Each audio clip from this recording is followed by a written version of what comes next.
Dollar. Dirt and money, no soul. Had to go and get it, ain't no time to kick it. Got a stack and flip for my foes. Dollar. Please tell me you can hear me. Don't turn your back and don't neglect me. Just let me know if you need me. Dollar. Let me watch out for my partners. Keep my money long, get my team strong. Let me run away from my problems. Yep, what's good, original crew, man? We're back. Hey, man, we're back on the channel with another body count. Today's video, man, we got mother horrified after finding bodies inside her house. And that's plural. So, take that how you may.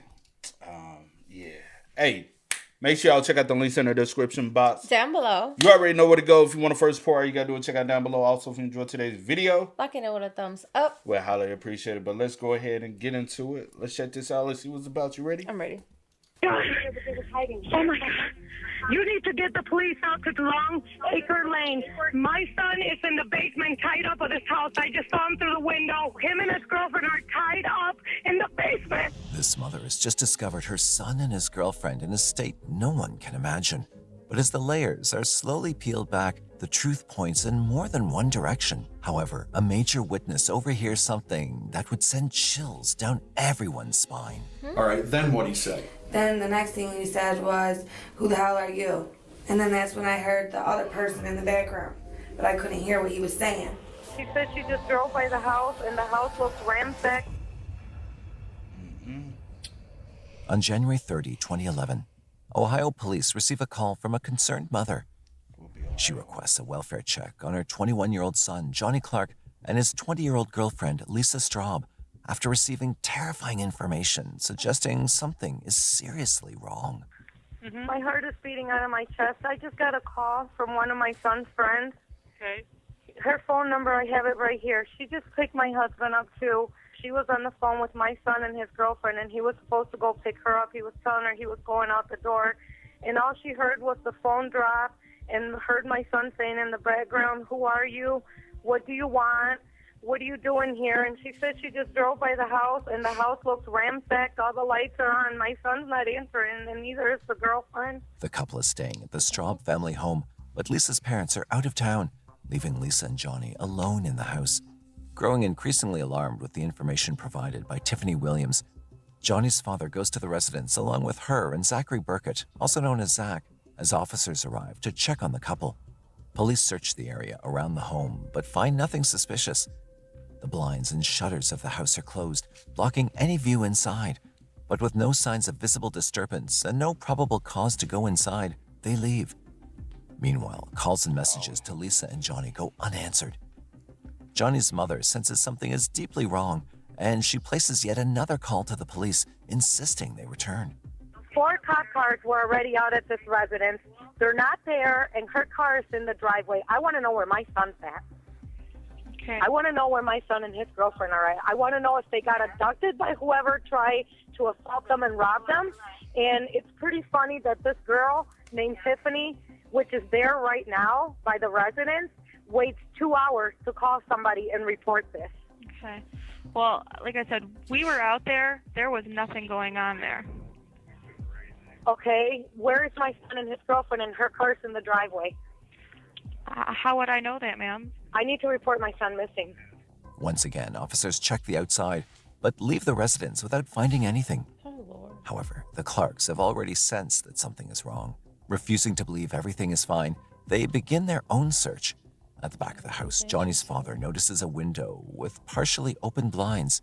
He lifts an acquaintance up to peer through the slats, and what they discover next will be truly terrifying. Through the blinds, he spots Johnny lying on the ground.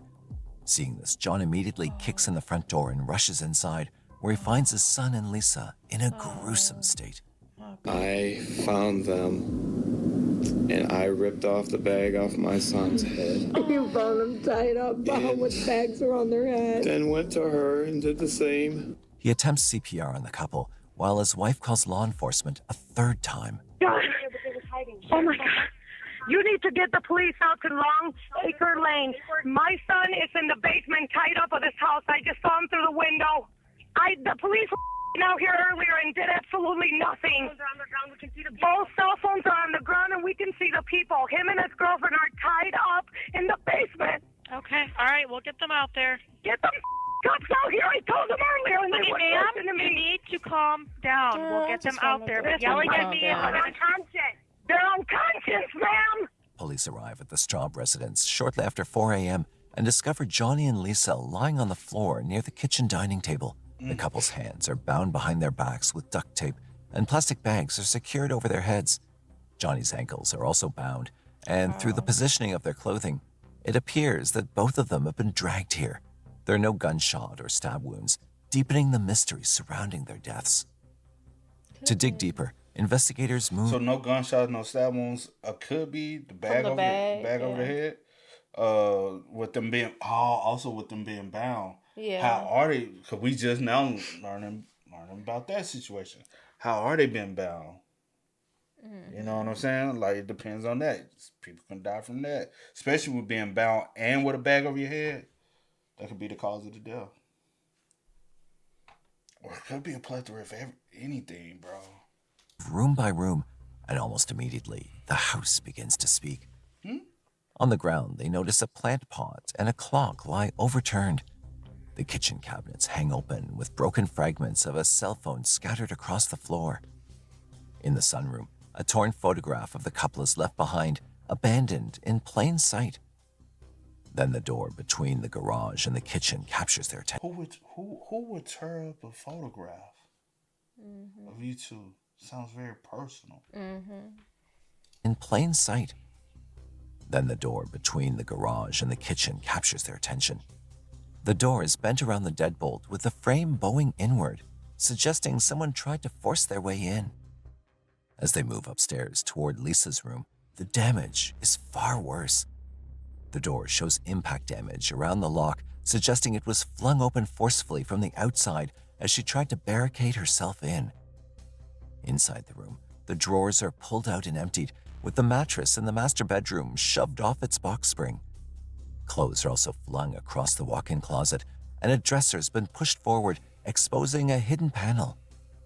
Behind it, a crawl space has been opened, and the drywall has been broken through, as if whoever was searching believed something important is concealed there. At first glance, it looks like a robbery, but the evidence refuses to support it. 6 envelopes containing millions in Iraqi dinars are left behind, discarded. The jewelry and other expensive items also remain untouched. The only money taken is, weirdly, a few dollar bills.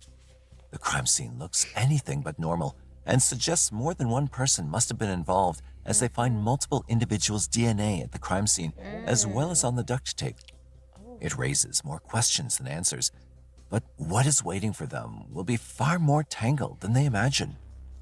Meanwhile, news of the double homicide in the quiet suburban neighborhood makes headlines, and the police face intense criticism.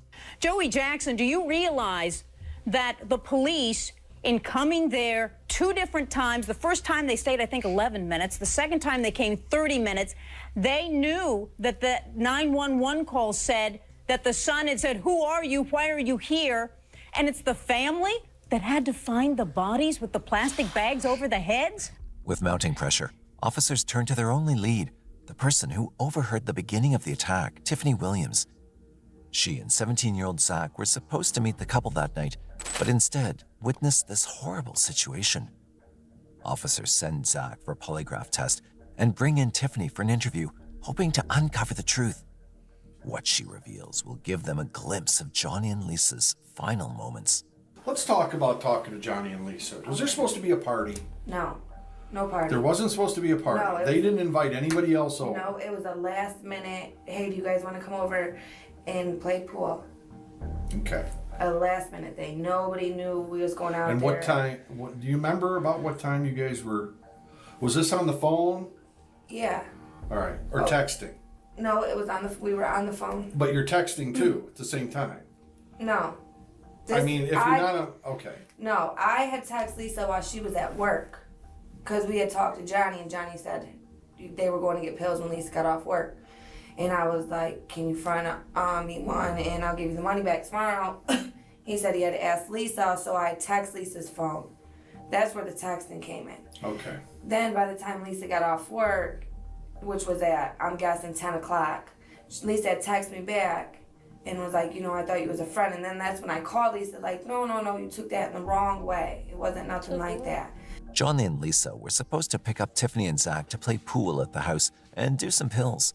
Around 10:41 p.m., Tiffany calls Johnny, and during the call, she overhears the chilling conversation. You called Johnny on the phone. How many times did it ring, you think? Remember? Once or twice. Okay, He 1 to picked 2 right rings. Picked it right up. You know it was Johnny. Yes. How long of a pause before he said anything? He didn't say hello. All right, so he never said anything. Never said hello. So, all right, so you're on the phone. How long before you hear anything on the phone? What did you? Like, as soon as he picked it up, he didn't say hello to me, but he was like, bro, what are you doing? All right, I want to get this down again. Okay, and he said that approximately 3 times. Okay. At that moment, Johnny may have... You said they were supposed to do... Johnny and Lisa was supposed to pick up Tiffany and Zach to play pool and do some pills. Could it be that they were... Whoever they were getting the pills from, could they have possibly robbed?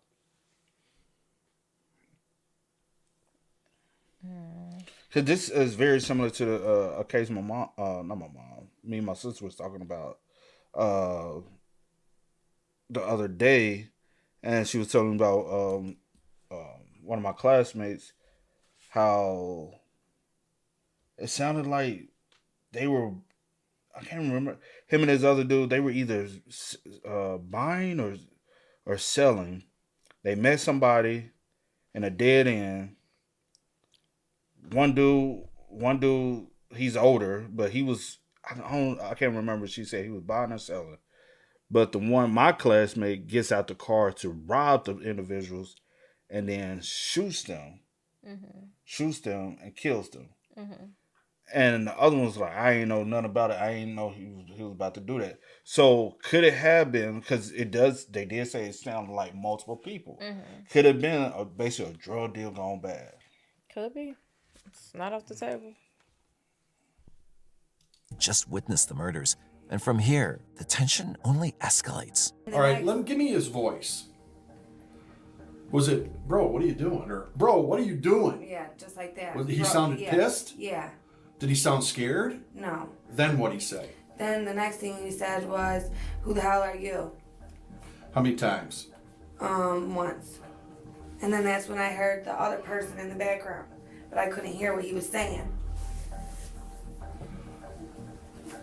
So you overheard a voice in the background? A guy voice. You're sure it was a guy? Positive it was a guy. Have you ever heard it before? No. Well, I really couldn't tell, you know what I mean? Right. But okay. All right, so then what? then he asked again, bro, what are you doing? After he said, who are After the 3 times he said it here, he then said it again. Yeah, and that's when this guy was talking, so that's why I couldn't hear him, is because Johnny was saying, bro, what are you doing once again? This suggests that Tiffany was hearing something sinister unfold, and then she reveals the most shocking part. Did he sound like he knew them people? That's why I said I think that whoever did it, he knew, because, you know, if you knew Johnny... How did he end the conversation with you? Tiff, I'm gonna call you back, and hung up. However, despite this chilling scenario that she overheard, Tiffany took approximately 2 hours to reach out to anyone. Now, you call who? I didn't call nobody. Who did you call to tell him that conversation with Johnny? Nobody, I just told Zach. Okay, how did Johnny's mom find out about the phone conversation? After I had drove out to their house and there was no response, I drove back. To Lisa's house. After I left Lisa's house, I drove back and I was like, well, maybe they're just ignoring us. We'll just drive around, look for them. And I called my friend Sharita to get Ruben's number, which is Johnny's best friend, so that I could get in contact. Well, see if Johnny could answer, if he would answer the phone to Ruben, and then if Ruben didn't get an answer, then we can get a hold of the family. and let the family know. What? Because I just thought maybe he was ignoring me. Although Tiffany seems believable on the surface, certain things about her actions raise immediate red flags. She claims she took 2 hours to reach out to anyone because she was out with Zach and thought that Johnny and Lisa were just ignoring their calls. But then another bombshell drops. Zach fails the polygraph, raising further questions about Tiffany's testimony. Also, did she say that Johnny and Lisa was supposed to pick them up? Yeah. So now, Lucy, you and Zach have a car to... Why y'all just couldn't drive over in the first place? But anyway, I guess it's neither here nor there. But maybe it's something small and not important, but it also I thought about that. It also can be fabrication. Yeah. Because I'm like, all of a sudden, now you have a car to drive over there and check on, and then you wait 2 hours to even, like really make moves. Like, if I hear something like that, it's my friend, family member, whoever, I hear something like that, I automatically know something's up. Something's not right. I'm calling 911, and then I'll call his mom, send somebody over there. You know their address. You know what I'm saying? Like, it just, I don't know, it just don't sit right. Also, it sounded like he knew someone. Yeah. But it didn't know everyone. He didn't know everyone. Because the dude... Because say, for instance, it's 3 or 4 Because the dude, what are you doing? Who are you? No. I'm saying when he was like, dude, what are you doing when she first called? Yeah. And then that gives me indication of, that individual. But the who are you? Right. Is you don't know that individual. So it gives me multiple people in the home, but you don't know everybody that's involved. You know somebody, because people do allow other people, like you show, hey, you don't know this individual, but I know you, I'll let you in my house, and since you know them, I'll let you. You know what I'm saying? People have done that. You know what I'm saying? Which is not, it depends on what you're doing, might not always be the smartest thing to do. Only let the one that you know into the home. But sometimes even that can be a little sketchy, However, lacking concrete proof against her, they let Tiffany go. Now the police turn their attention to other leads. Johnny's phone records show that minutes before Tiffany's call, Johnny had called a close family friend. According to this friend, Johnny had repeatedly told her that he was waiting for a visit from a dealer called Anthony Watson. Believing Anthony could be their key to unraveling the mystery, they call him in for questioning. Did you see Johnny that day? No, I didn't see him that day at all. What time did you start talking to Johnny on the phone? I probably talked to him in the morning, but when I started talking to him, like I talked to him every day, all day. You know what I'm saying? When he was but that's what I'm. He probably called me in the morning when he woke up around like 1. You know what I mean? He sleeps in a lot. So he probably called me around noon, 1. I probably talked to him, and then when I talked to him, I think I talked to him when I was at my mom's house, and then when I left, we talked. And did he call your mom's house, or you on your cell phone? My house phone, probably my cell phone. So Johnny called in the afternoon. No, definitely. But you never saw him? Not that day. When did you guys start making plans for him to come over? When I was about to leave my mom's house. Hold on. Didn't they say they recovered a cell phone that was smashed? Evidence. Somebody got rid of the phone evidence. I'm not going to take it with me for it to be traced, but I'll try to destroy it. Can't talk. But yeah. Reason why I'm saying that is due to the fact that they trying to get rid of phone conversation or text conversation. But we can still subpoena the phone company and find out. We might not find out the text or the messages, but we can find out who you've been in contact with. When did you guys start making plans for him to come over?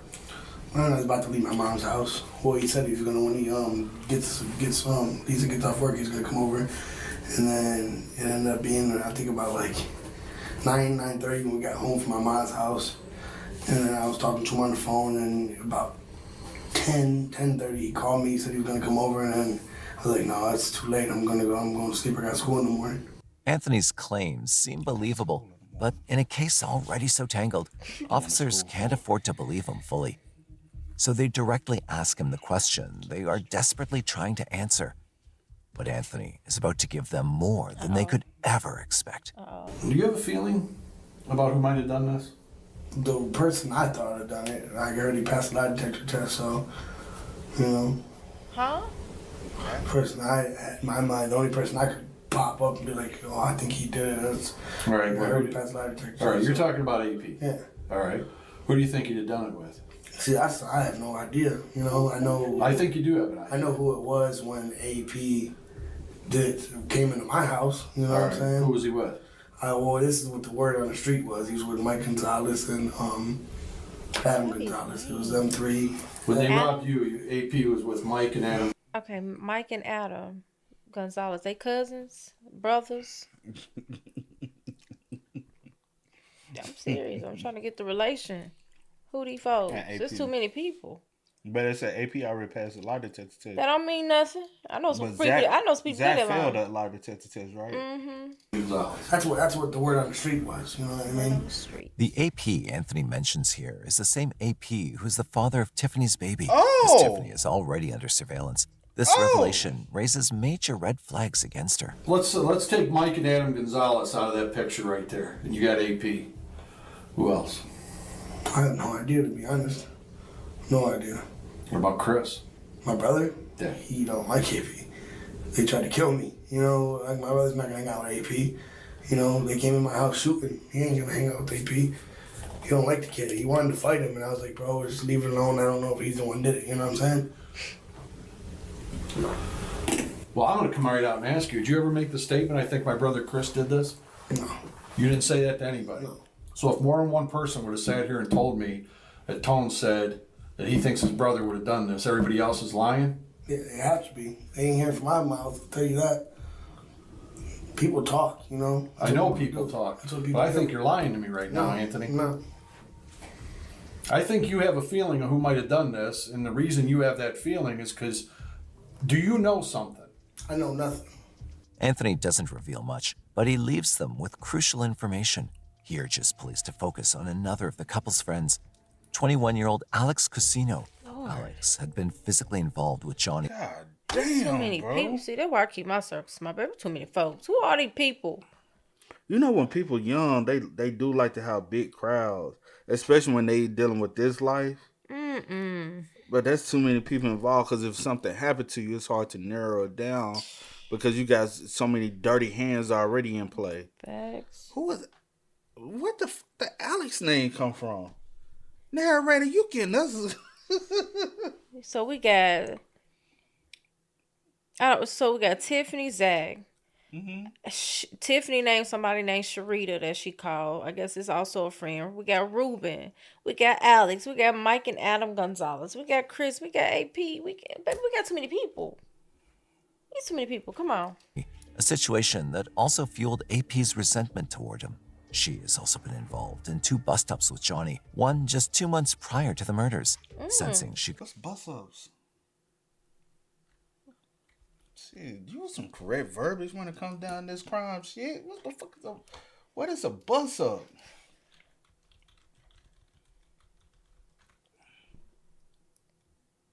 Oh. The fuck?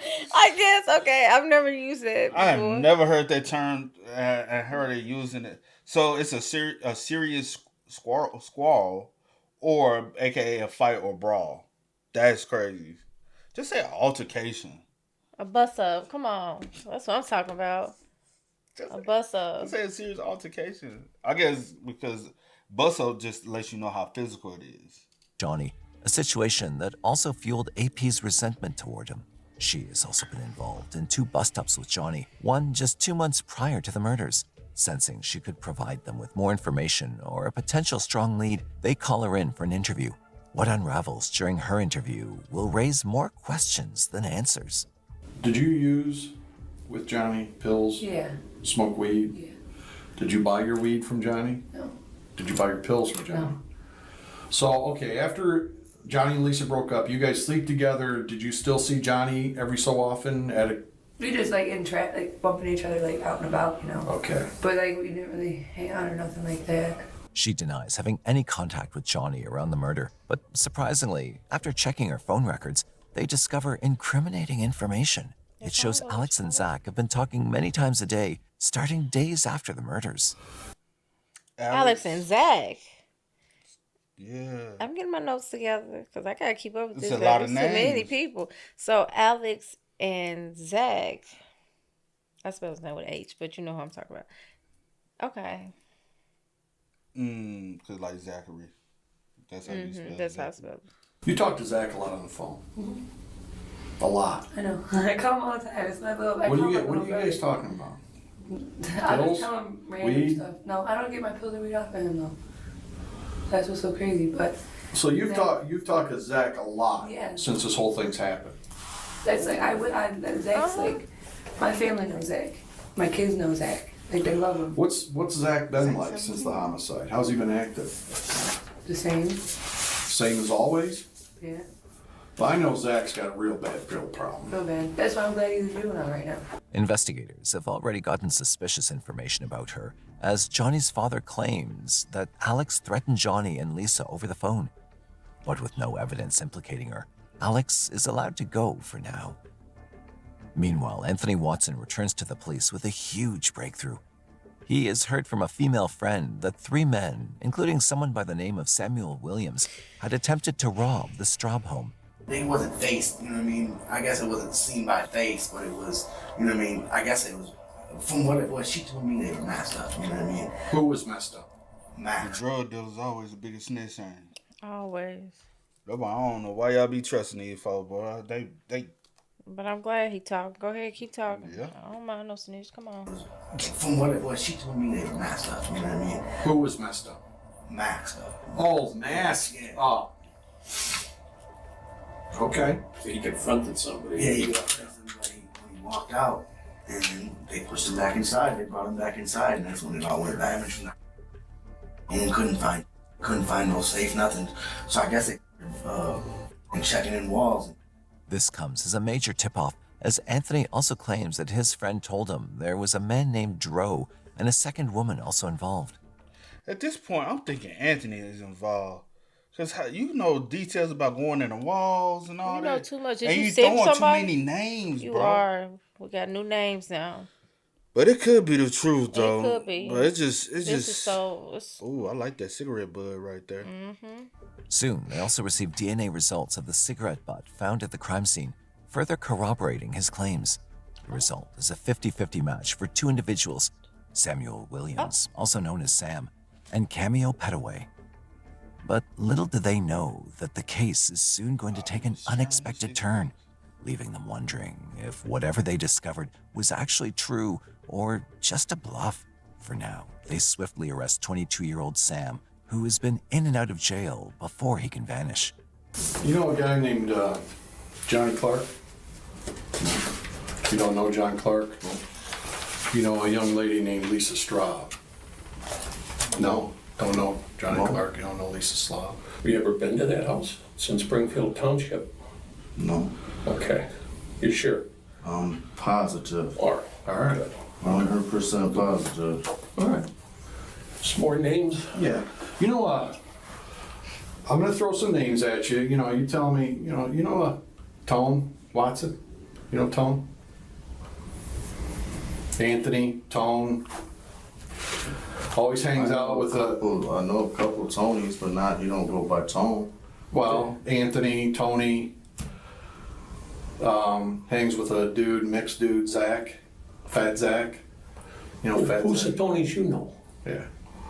I know one from the east side. Starlet, my baby mom's other baby dad, Anthony Wolf. Sam seems relaxed and unfazed by what is going on. He even asks officers a seemingly innocent question, not knowing that this will be his undoing. So that's what happened to these young couples. So how did my name get brought up in this? Science. I don't understand how. Now, when these guys collected a lot of pieces of evidence in there that were involved in this crime, they sent it down to Bowling Green for testing. Okay? And items in that scene came back with your DNA on it. Okay? And how do you explain that? He's then confronted with the most damning piece of evidence they have found in the case. I have no idea. You've never been to that house. Never been You to that don't know house. those kids. I don't know them people. And your DNA's in that house. I don't know. You have no idea? Nope. Do you understand where that puts you? Do you understand where this is going? Although Sam doesn't admit his involvement in the murders of Johnny and Lisa, he is convicted and transferred to the Lucas County Jail. Soon after, Cameo Petaway is also arrested and indicted as his accomplice. But the real twist arrives when Sam makes phone calls to Cameo's brother, Stephen Petaway, that will prove damning. When you were in the joint, we took off, man. That was supposed to be me and you. But you know, little bro had to step up and take your spot, man.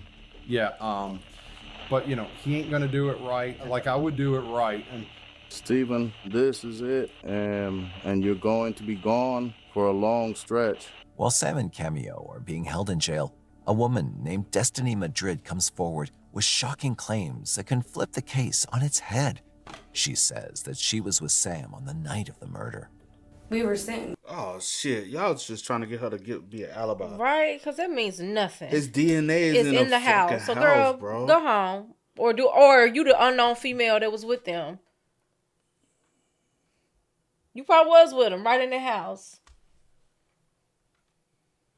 Did he even know any of this? I don't fucking know. It's too many people, and everybody and know what? each other. Yes.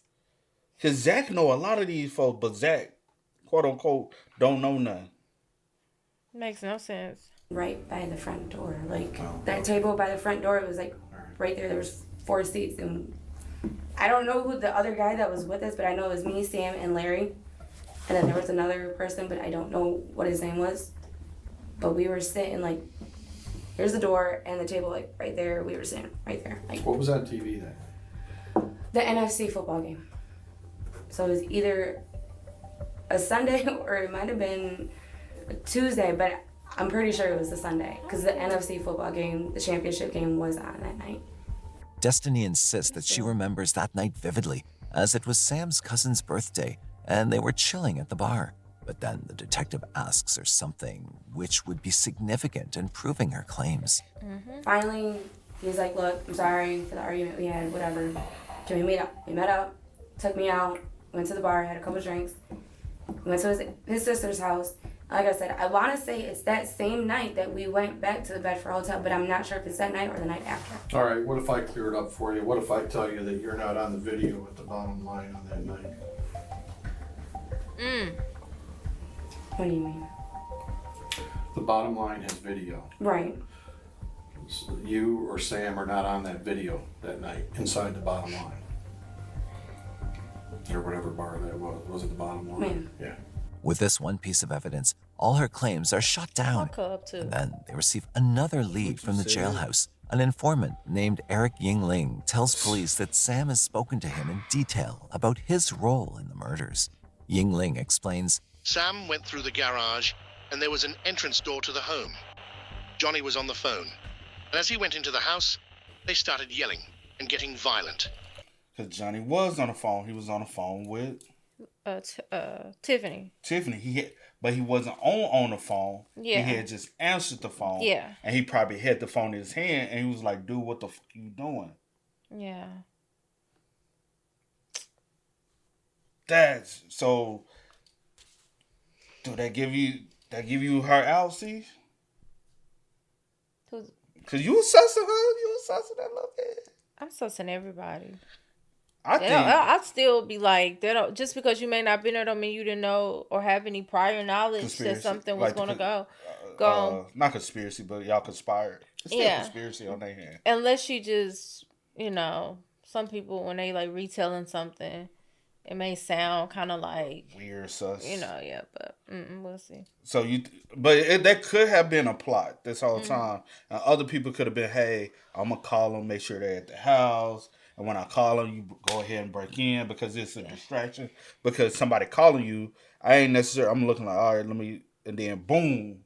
You know what I'm saying? Because for him to, even if he knew one person, for him to not know like one or two of the others, because we don't know how many it was. Yeah. How did y'all get the information that they had whatever y'all thought that they had in the house? That's why I was like, why y'all think they had money? Like y'all in the walls looking for safes and stuff like that? Because he buys stuff off other people unless he's selling it, reselling the product. Y'all thinking he trapping too? Yeah, I don't know. Somebody hit... Johnny told Lisa to go upstairs, and they started yelling and screaming.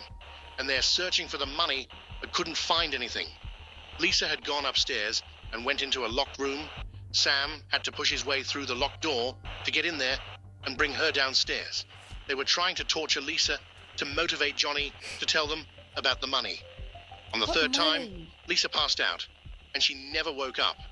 At that point, Sam and Cameo went into the garage, where Eric Taylor killed Johnny. According to Sam, Cameo is the one who had killed Lisa, but they did not go there to kill anybody. However, the Eric Taylor he mentions here never goes on trial or no even identified in the crime. What? Yingling also claims that Sam told him about... What if he added that as a book BS name to put as an individual? What if it was just him, Sam and Cameo? If it was just Sam and Cameo? Yeah. He's trying to throw in another name to take the heat off him. I didn't kill anyone. I was just in there, and this but Eric Cameo Taylor, did take Cameo Lisa's life. Killed so Lisa, what did you do? And Eric killed Johnny. And Sam just was there. Yeah. So I ain't killed nobody. Because does this Eric Taylor even exist? Exactly. They said nobody name other than name was charged. They don't even know who that is. Because that person never existed. Yeah. You and Cameo swapping spit on a cigarette. And then when y'all went inside, y'all left the butt in the crib. About the foreign currency, but was unaware about the process of currency exchange. Finally, based on the recordings, inmates' claims, and the DNA match, Sam and Cameo face criminal charges. The jury trials for the two men take place simultaneously in July of 2012. However, despite the initial charges, Cameo Petaway is acquitted due to insufficient evidence linking him directly to the deaths. Shut the front door. On the other hand, Sam Williams is found guilty by a jury of aggravated murder, kidnapping, and aggravated burglary. Yo. Well, hold on. Because with the jailhouse snitch, he put himself on the scene of the crime. He deliberately put himself on the scene of the crime. He should have flipped and told on Cameo. So y'all couldn't get the other DNA off of this? No, they got the DNA off of it. But I'll let it finish it down. He receives 2 consecutive life sentences without the possibility of parole for the murder convictions. Additionally, he receives 10 years for kidnapping and burglary, running concurrently with the life terms. But this trial isn't the end, but the beginning of never-ending questions that refuse to be answered. A journalist, Brian Duggar, digs deeper into the case and finds certain details which were overlooked in the trial. He finds that the information about the Iraqi dinars was already publicly known by the time Sam's inmate claimed that Sam discussed these key details with him. The inmate also admits that his wife had researched the case already. Sam, too, claims his innocence in an online interview with Duggar.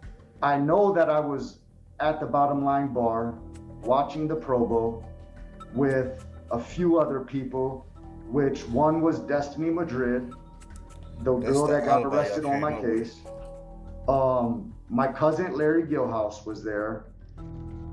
Eddie Flores was there. Even his acquaintance, Eddie Flores, claims the same thing. My little cousin's birthday is January 31st. He turned 21. Like, he was there hanging out with us. I mean, it was all just chit-chatting, you know? I've known Sam since he was a little kid. A record search also shows Sam wasn't a little kid at the one. He was 22 at the man. Shut the fuck up. We all know, bro. A lot of y'all would do whatever it takes and say whatever it takes to. If they looked at literally the bar had a camera there. Also, and they looked on the camera and seen that y'all wasn't there at the time. Then no, that's not a cooperative alibi. Also, y'all just knew somebody probably was there, and they trying to input that. Oh yeah, they were there too. fuck that. If they ain't on the camera, y'all on the camera. They should have been on the camera. But also, just because you was at a party doesn't mean you couldn't have left a party. When it committed a crime, came back and act like ain't nothing happening. Exactly. Eddie's cousin did turn 21 in January of 2011. But despite Sam's insistence on his innocence, nothing concrete can prove he was actually at the bar. One thing that raises more questions is that it would have taken more than one person to kill Johnny and Lisa, yet only Sam was ever convicted. More than 10 years later, there is still fear hanging over the case, with the knowledge that one person did not commit this crime. There are likely multiple killers still walking around free. The case leaves many questions that may never be answered. Did Sam actually kill Lisa and Johnny? Was someone else also involved? And if so, who? Let us know in the comment section. Yeah, the part one for I feel like the one y'all let walk free, but they didn't let him walk. Okay, free. well, the jury. Oh, still same difference. No, to me. I'm saying like they didn't let, but the jury found him. Okay, well, the one that walked so free. That's on the jury, not on the. But I do think that he definitely was there, for sure. Oh, he's still out here doing crime.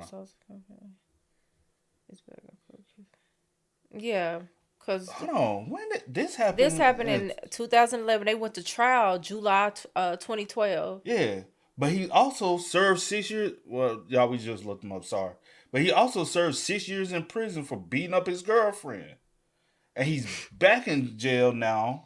What's this? 2020. Who recently got out, will be back in court on Friday accused of an East Toledo shooting. So he's still out committing crimes. Yeah, because y'all should have locked him. Sorry. No, you good. Let's go. No, because he should have been locked up. Because he is one of the ones that's responsible. Look at him. Yeah. Because the photo, I said, y'all tried to make him look decent right here. No, that man look like what he is, a monster. And hopefully he gets charged with that. Oh, it was a nightclub shooting. It was a nightclub shooting. Mm-hmm. Yeah, because he know he done got away with one murder. He can. That's crazy, bro. They dropped the ball on that one though. Most the jury definitely. did. That The most people. definitely. The people. The Okay. people dropped the ball on that because y'all Most was the ones who definitely. was supposed to. Because back to what you were saying, you was talking about the DNA on the butt, right? Mm-hmm. Should have convicted him. But say for instance, his lawyer could have said, well, how he was able to get his DNA on the butt, he had previously smoked. Like, cause you don't know when that they shared the cigarette. So that would have, we just know one of y'all was definitely in his house for both of y'all DNA, cause he could have smoked it earlier, put it out, and gave it to what's the other one name? Sam, and then Sam could have smoked it to get ready to go in. So that's the reason why both of them did. So that could have been a debatable, you just can't go right off of that. It would have had to be more DNA in the house besides the cigarette. Mm. It would have had to have handprints, some kind of other DNA involved to be able to say definitely. I guess they didn't have all of that, right? Nah. But the reason why, because Sam, even though he told in jail, he put himself there on the scene of the crime.